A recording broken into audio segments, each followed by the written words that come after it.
Alrighty, injuries. Colt McCoy sprained his neck. We'll get an x-ray, see how he's doing. And then Roy Halou has a great toe sprain. Jay, after that performance, do you think that you've lost this team? Lost it? No, they're playing hard. We just didn't have anything good happen to us today. Didn't make any plays really offensively. And then defensively, we tried to hang around there and then gave up a lead late, 17-0. Turned us into a one-dimensional football team, and we're not very good when that happens. So, but I think, for the most part, these guys are trying. We just got out-coached and out-played today. Coach, Colt got banged around a lot today, was relatively ineffective. I'm wondering, why not go to Robert before that last little mop-up duty there?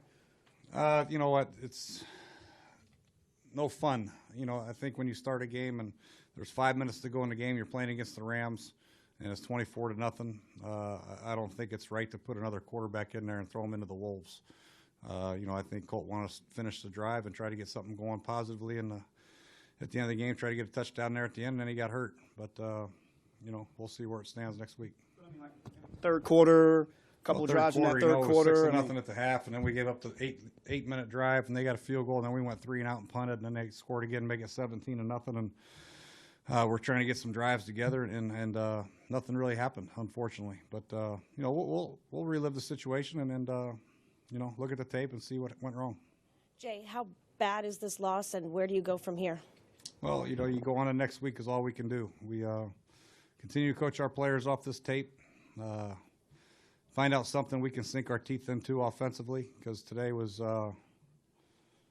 not very good. We tried to get the running game going. We lost yardage, and once again in the first half we stayed into a lot of third and longs and couldn't finish anything. But we just have to take a look at ourselves and try to get better. We have 3 division games left, and we got to finish out strong with our 3 division games. All we can do. Jay, obviously it's a humbling situation when you have a game like this, but I think one of the questions people are going to look at is, what's your quarterback situation for next week? I mean, I know you got to look at the film, obviously, but I mean, is that a question? Is it open? Is it up in the air now?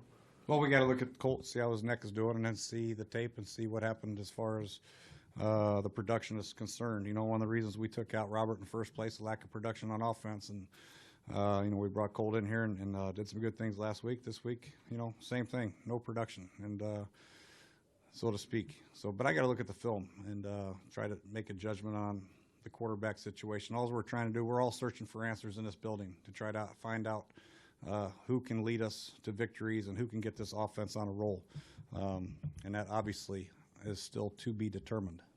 Jay, there was a report yesterday that I guess you could be one and done if things, for whatever reason, don't improve. Do you feel like you're already coaching for your job? I know you've made mention to it, but do you truly feel that you're coaching for your job right now? Well, I don't. We took over this football team and did the best we could in the off season and tried to get some holes filled and working hard to try to get some wins together here, but it hasn't worked out very well. Obviously, we're 3-10, and as a coach, you're judged on wins and losses, and you know that going in. Whenever you sign a contract, you know that going in, that you're judged on wins and losses, and all you can do is do what you believe in, try to motivate the guys, and try to figure out ways to get victories in the NFL. And if you don't, obviously, you're always subject to owners making a change, and that's their right. They have that right, but I'm just going to keep coaching what I know how and not worry about it and do the best I can. Jay, from one loss to the next, it seems like some of the issues compound, or when you think that you can't kind of hit rock bottom, another game pops up. How do you individually cope with this? How do you digest kind of moving forward through a season that it just seems to snowball out of Yeah, control? we got to challenge our guys to compete. Last year was very similar when you watch the tape. As the season went on, things got worse and worse, and you go into the off season and you have a lot of questions in it, and I feel like we are going down instead of rising our level of play, and that's not good. So we got to figure out a way to stop the downfall and figure out a way to rise somehow these last 3 games, try to get something positive going into next year. So that's all we can do as far as the coaching staff's concerned. Jay, is there a sense of embarrassment about all of the pregame things that come out this time? A former team captain, London Fletcher, saying your defensive coordinator isn't competent, and then a Twitter war during the game about who's ruining whose career. What's going on? Yeah, I just got wind of that today, and it's unfortunate. I know that Coach Haslett had a lot of respect for London Fletcher, as we all do, as a football player and as a person. And that's unfortunate it came out like that. But everybody's entitled to their opinion. And when you lose, you're open yourself up to all kinds of scrutiny, Twitter, newspaper, whatever it is, man. And you get what you deserve in football when you lose. You deserve some of this, And we put a lot of work into this game and a lot of effort, but it doesn't show on game day sometimes. But, you can never get too low in this game, I've learned, and you can never get too high. So we got to stay the course and do what we believe in, coach the way we want to coach, and try to get these players better the last 3 weeks. That's all we can do. Jay, you've been candid with us and up front, from day one since you've been here, and you're talking about the quarterbacks and them leading, but it seems like the offensive line is not giving these guys a pocket to pass from. I mean, what's your assessment of the offensive line at this point?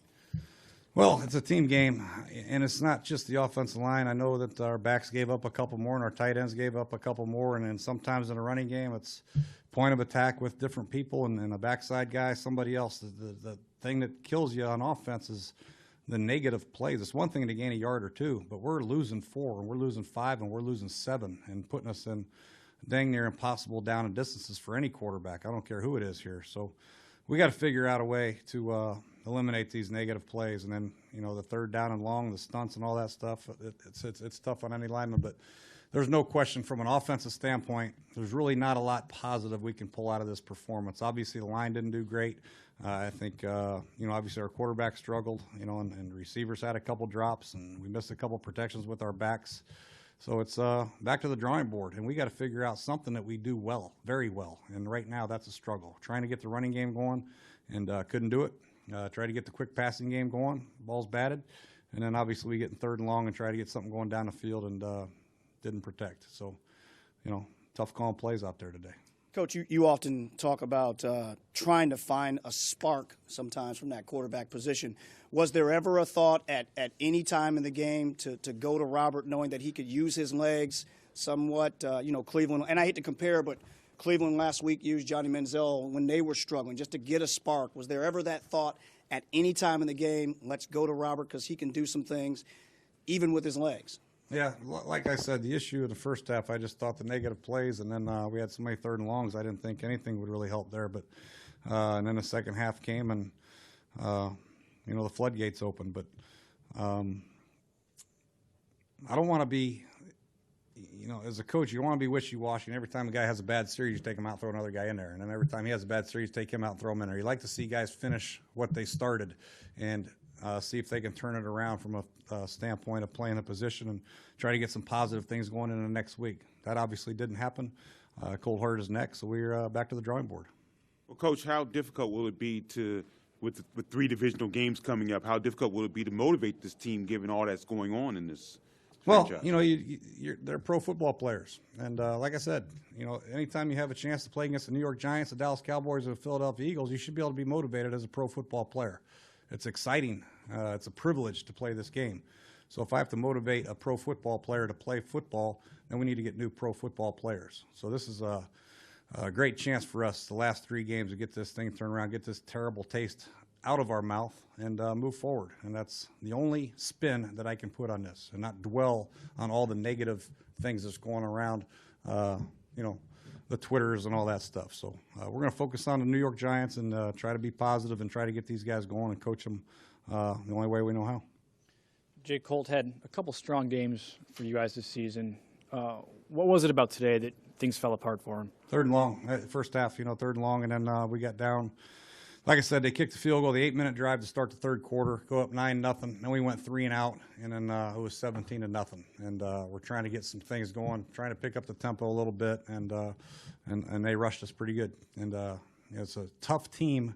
The Rams are a tough team. Any team in the NFL is a tough team to be down 17-0 with 3 minutes to go in the third quarter and try to, get things going in the passing game. They do a great job rushing the passer, and that's where it went wrong. This is a team that you wanted to stay close to, where you have all your packages in, your play actions and your boots and your running game. When you get one-dimensional against this team or any team, it's going to be a struggle. Coach, Coming into this job, you realized the history of the franchise and the culture that had been established here. And I'm wondering, changing the culture is something that's hard to do in business and in sports. How difficult has that part been, and how's it compared to what you thought it might be to try to change the culture specifically? Yeah, that's a great question, and that's something that we're working towards every day. We're trying to establish a sense of pride and a work ethic amongst our players that can change the culture. We know it's not going to change overnight. We're not going to change it tomorrow. This is something that's going to be a process. Good drafts, good free agents, getting the players in here, our young players taught well, and how to study and how to learn and how to prepare and how to play and how to finish games.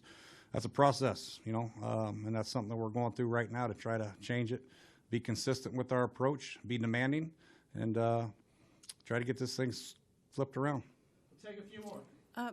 Coach, we're just speaking of the quarterbacks and your desire to let them finish what they start. So what is your desire in your stomach for you to finish, what you've started here, and what's your level of optimism that you can turn this team and these players into a winner? Well, I obviously before the season started, we had high hopes, and we had some things happen to us, and now we are where we are. But I'm never going to lose confidence in what I'm doing and what we're doing as a team and as a staff to try to get this thing back on track. It's you got to stick with the plan. You got to be consistent in your approach, like I said. But things happen in pro football. There's going to be some rocky times, and how we handle the rocky times is how we are going to be able to get out faster. You'll see. You'll see how these guys handle it today and tomorrow and the next day, and to find out the guys that want to be here, love football, want to play football. That's part of it. We want to find the guys that want to play and want to prepare, not just when it's 13-0, but when you're 3-10. So I find out a lot about people that you work with when things like this happen. So the big thing is moving forward is to continue to add people that love the game, want to play, and are good players and good people.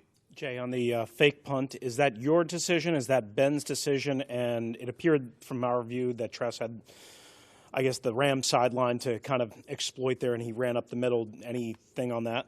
Yeah, he's not a running back, but we tried to take a shot. And, we tried to get something going. We had trouble, obviously. It was 4th down and 5, and Ben saw something where he thought the fake would be there, and thought it was worth a shot. And unfortunately, Tress didn't get it. One of the few things he's done poorly all year. Thanks, Coach. Okay.